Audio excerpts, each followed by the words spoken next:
बहुत समय पहले की बात है। एक सुंदर हरियाली से भरे गांव में लोग शांति और खुशहाली से रहते थे। लेकिन इस गांव की खुशियों का राज किसी इंसान में नहीं था, बल्कि एक छोटे प्यारे से दोस्त में छुपा था। गोलू मुर्गा। सुबह की आवाजें, मुर्गे की बांग, घंटी की टन-टन। गोलू कोई साधारण मुर्गा नहीं था। उसके गले में बंधी थी एक सुनहरी चमचमाती जादुई घंटी।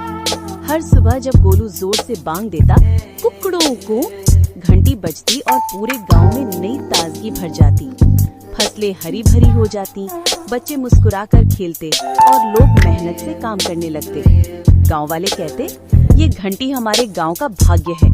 लेकिन गांव के पास ही रहती थी एक चालाक लोमड़ी। उसने गोलू की घंटी देखी और लालच से कहा, अगर ये घंटी मेरे पास आ जाए तो सारा गांव मेरी बात मानेगा। गोलू भाई, तुम तो बहुत अच्छे गायक हो, क्यों ना मेरे जंगल में आकर सबको अपना गाना सुनाओ।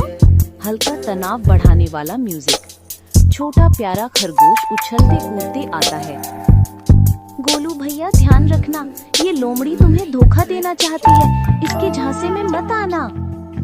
गोलू सोच में पड़ गया, क्या करे, लोमड़ी की बात मान ले या खरगोश की चेतावनी सुने।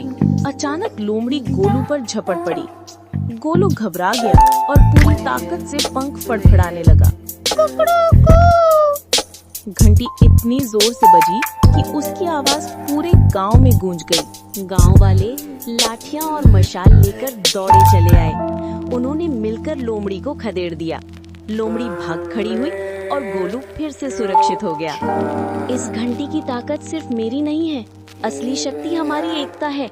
उस दिन से जब घंटी बजती, गांव वाले सिर्फ उठते ही नहीं थे, बल्कि याद करते थे कि मिलकर ही गांव की रक्षा करनी है।